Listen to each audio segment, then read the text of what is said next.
Hello அக்கா, நான் சுகுமார் பேசுறேங்க்கா. சுகுமார், ஆமாக்கா. டேய் சுகுமார், நீ எங்க இருக்கடா?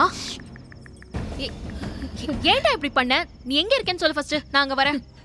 அக்கா மன்னிச்சிருங்கக்கா, என்னால் அது மட்டும் சொல்ல முடியாது.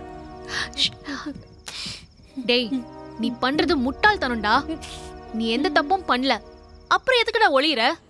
அக்கா, ஓடி ஒளியிறது என்னோட நோக்கம் கிடையாது. சந்தியாவை கொலை பண்ணணும், தேடி கண்டுபிடிச்சு கொலை பண்ணணும். ஐயோ, கொலை பண்ண போறியா? என்னடா பேசுற நீ? டேய் சுகுமார், இது பாரு, நீ அங்கேயே இரு. நான் சொல்ற வரைக்கும் நீ அங்கேயே தான் இருக்கணும், சரியா? பேசு பேசு பேசு பேசு.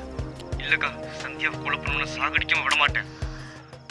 டேய், என்னடா பேசுற நீ? அந்த நம்பரை உடனே ட்ரேஸ் பண்ணுங்க. ஓகே. டேய் சுகுமார், முட்டாள் மாதிரி பேசாத. தப்பு செய்யறவங்களுக்கு தண்டனை கொடுக்க போலீஸும் கோர்ட்டும் இருக்கு. உனக்கு எதுக்குடா இந்த தேவையில்லாத வேலை? சந்தியாவை கொண்டது யாருன்னு உனக்கு எப்படி தெரியும்? சந்தியாவை கொலை பண்ணது யாருன்னு எனக்கு தெரியும்க்கா.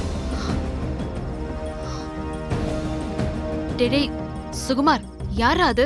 அவனை எப்படி உனக்கு தெரியும்? நான் தேடி கொலை பண்ணி சரணடையும் போது நீங்க தெரிஞ்சுப்பீங்கக்கா. டேய் டேய் டேய், உன் பாட்டி பேசணும்ன்றாங்க. நீ போனதுல இருந்து சோறும் தண்ணி இல்லாம இருக்காங்க. நீ கொஞ்சம் பேசு. குடும்பா, சுகுமாரு, நீ எப்படிடா இருக்க? பாட்டி, ராசா, எங்கடா இருக்க? ஏன்டா இப்படி பண்ண? எங்கடா போன?